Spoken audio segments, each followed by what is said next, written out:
آج کل ایک بہت بڑا اور حساس موضوع زیر بحث ہے اور وہ ہے پاکستان میں کئی دہائیوں سے مقیم افغان مہاجرین کی وطن واپسی۔ یہ ایک ایسا فیصلہ ہے جس کے پیچھے بہت پیچیدہ وجوہات ہیں اور جس کے اثرات لاکھوں انسانوں کی زندگیوں پر پڑ رہے ہیں۔ تو یہ کہانی صرف پالیسی کی نہیں بلکہ ان لوگوں کی ہے جو کبھی جنگ اور بدامنی سے بھاگ کر یہاں پناہ لینے آئے تھے۔ چلیں اس پوری صورتحال کو ذرا گہرائی میں سمجھتے ہیں۔ اچھا، سب سے پہلے تو ذرا اس بات کا اندازہ لگاتے ہیں کہ ہم کتنے بڑے پیمانے کی بات کر رہے ہیں۔ یہ کوئی چند سو یا ہزار لوگ نہیں ہیں، ہم لاکھوں لوگوں کی بات کر رہے ہیں۔ ان میں سے تو بہت سے ایسے ہیں جو یہیں پیدا ہوئے، یہیں پلے بڑھے، کاروبار شروع کیے اور یہیں ان کے خاندان آباد ہوئے۔ مطلب ان کی پوری دنیا ہی اس ملک سے جڑی ہوئی ہے۔ تو پھر اصل سوال یہ پیدا ہوتا ہے کہ بھائی اچانک ایسا کیا ہو گیا، اتنے سالوں کے بعد اتنی تیزی سے یہ واپسی کیوں شروع ہو گئی؟ اس بڑے اقدام کے پیچھے اصل محرکات کیا ہیں؟ دیکھیں، یہ کہانی آج کی نہیں ہے۔ پاکستان نے نسلوں تک لاکھوں افغانوں کے لیے اپنے دروازے کھلے رکھے ہیں۔ اس کی وجہ سے دونوں معاشروں میں بہت گہرے تعلقات قائم ہوئے ہیں اور یہی طویل مشترکہ تاریخ اس موجودہ صورتحال کو اور بھی زیادہ حساس بنا دیتی ہے۔ چلیں پہلے سکے کا ایک رخ دیکھتے ہیں، یعنی اس فیصلے کی انسانی قیمت کیا ہے؟ وہ لوگ جو واپس بھیجے جا رہے ہیں، آخر ان کا کیا بن رہا ہے؟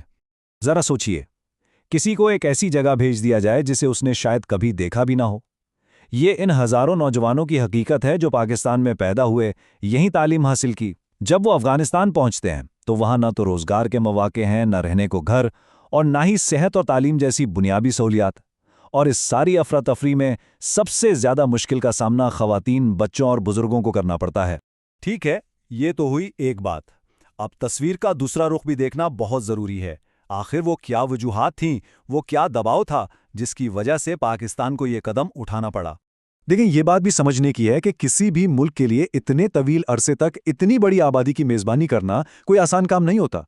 اس سے ملک کے جو محدود وسائل ہیں، صحت کا نظام ہے، تعلیم کا نظام ہے، ان سب پر شدید دباؤ پڑتا ہے۔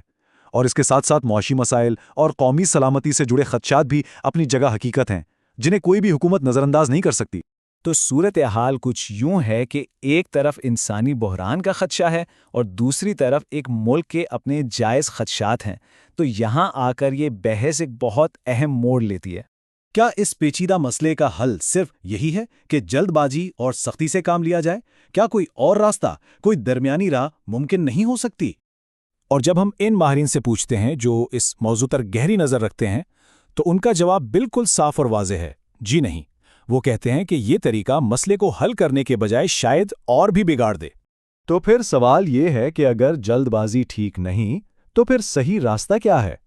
ماہرین ایک زیادہ بہتر، ایک پائیدار حل کی طرف اشارہ کرتے ہیں۔ تجویز یہ نہیں کہ اس عمل کو بالکل روک دیا جائے، بلکہ اسے بہتر اور انسانی بنیادوں پر استوار کیا جائے۔ مثلاً واپسی کا عمل مرحلہ وار ہو تاکہ افغانستان کے پہلے سے کمزور نظام پر اچانک بوجھ نہ پڑے۔ یہ سارا عمل باوقار طریقے سے ہو، یعنی لوگوں کے ساتھ احترام سے پیش آیا جائے۔ واپسی منظم ہو، جس کا مطلب ہے کہ جانے والوں کو مدد فراہم کی جائے۔ اور سب سے اہم بات، یہ کسی ایک ملک کا مسئلہ نہیں ہے، اس میں عالمی برادری اور افغان حکومت کی شمولیت انتہائی ضروری ہے۔ تو اصل میں ساری بات آ کر اسی ایک نقطے پر رکتی ہے۔ ایک ایسا توازن تلاش کرنا ہوگا جہاں انسانیت، قانون اور قومی مفاد تینوں کا خیال رکھا جائے۔ یہ راستہ مشکل ضرور ہے، پر ناممکن بالکل نہیں۔ اور یہ صورتحال ہمیں ایک بہت بنیادی سوال پر سوچنے پر مجبور کرتی ہے۔ کوئی بھی ملک، کوئی بھی معاشرہ اپنی قومی سلامتی اور معاشی مفادات کو انسانی ہمدردی کی ذمہ داریوں کے ساتھ کیسے جوڑ سکتا ہے؟ اس کا کوئی آسان جواب واقعی نہیں ہے۔